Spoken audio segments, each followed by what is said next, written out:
for joining me for a quick discussion and review of the Student Math Handbook, a piece of the Math Investigations resource used as the primary resource in all Kansas City, Kansas elementary schools.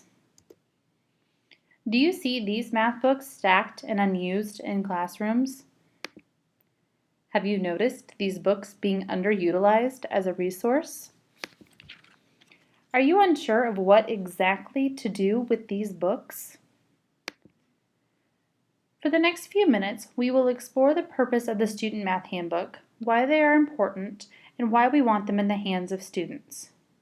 First, the Student Math Handbook exists at a 1-to-1 capacity in grades 2 through 5. In kindergarten and first grade, this resource exists as a flip chart to be used as an in-class resource. The handbook has 2 sections. The first section is math words and ideas. For teachers, this can be used in class for introduction, a summary of learning, and as an additional resource for student learning. It also highlights all of the strategies, tools, and visual examples that are a part of the investigations resource. Because this handbook is available in both English and Spanish, this section can serve to build a valuable bridge between the mathematics classroom and home. For example, when learning a new addition strategy, parents may be unfamiliar with the strategy that is used in investigations. However, by sending home the Student Math Handbook, they will be able to see a visual model of what this strategy looks like in order to better assist their student in their learning. The next section includes directions for the games.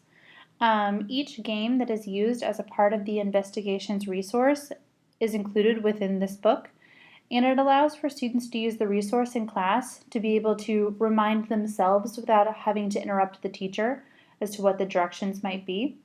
It also allows for the games to be played at home, where parents will have a set of directions to help them. Additionally, within the student workbook, the daily practice that is done in class always has a link to the Student Math Handbook page that could help them. So, if students are working on this independently and they know they're struggling, before asking the teacher for help, they might notice that they can go to Student Math Handbook page 24 and learn more before having to seek out additional assistance.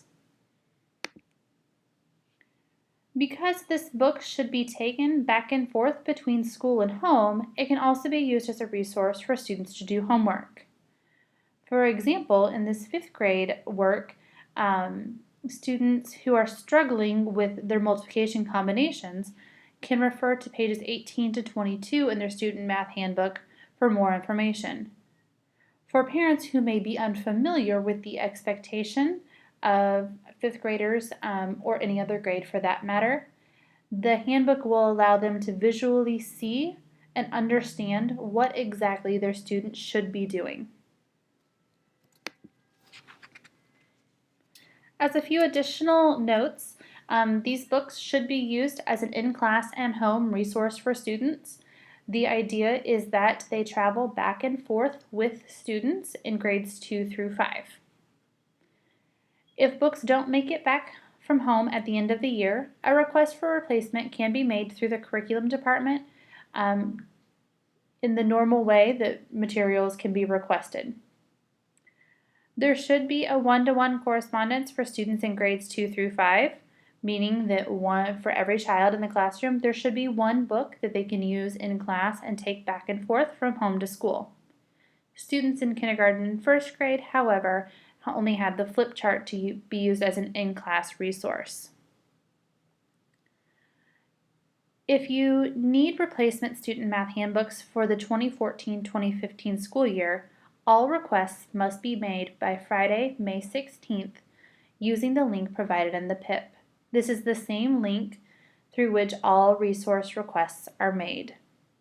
Please ensure that your 2nd through 5th grade teachers have enough Student Math Handbooks for each student to have a copy. If you have additional questions, please do not hesitate to contact Amanda Kane, the the elementary mathematics teacher leader in the curriculum department. Thank you.